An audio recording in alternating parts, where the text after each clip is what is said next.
Well, Glenn and I met in college, and we dated for about a year and a half, and not long after that anniversary, so to speak, we found we were pregnant and we weren't married. And that was a really difficult time. Obviously, that was not something that I was raised as being an okay thing, and having to tell my parents was a very difficult situation. But we decided that we were going to get married, that was the right thing to do. And so our marriage started out on a sandy foundation. It was very unstable. There was a time that we actually were separated for 6 months early on when some of this other stuff was going on.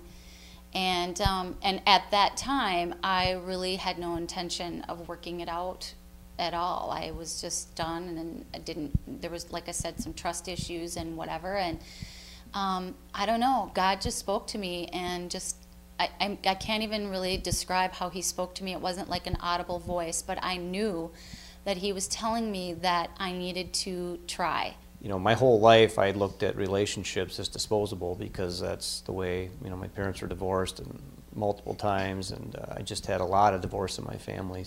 So I didn't know what it was really to make a commitment to Chris or God.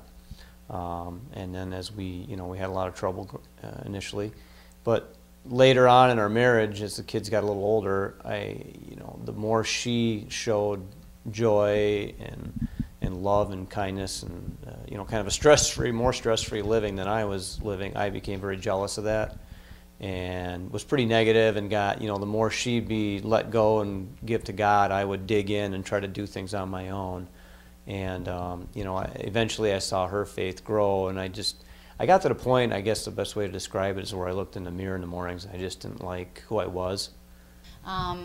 As time went on, I nagged him and tried to get him to come to church, and tried to do everything that I could in my power to change him. And then God really spoke to me and just said, it's not your job. You aren't going to do it. I had a guy invite me to a Promise Keepers conference, and I really didn't want to go, but God spoke to me, and I just said yes, because I think at that point I was like, well, what can it hurt? The message I heard was to lift up your wife and serve her.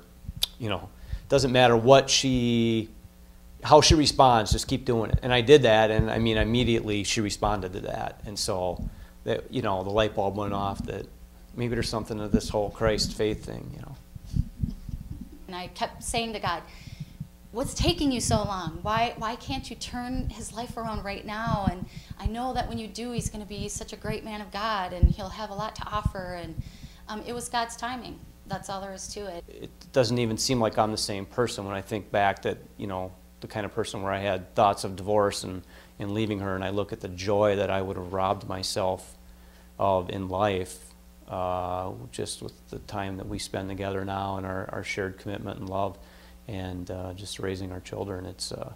It's humbling to think of how close I was to throwing that all away.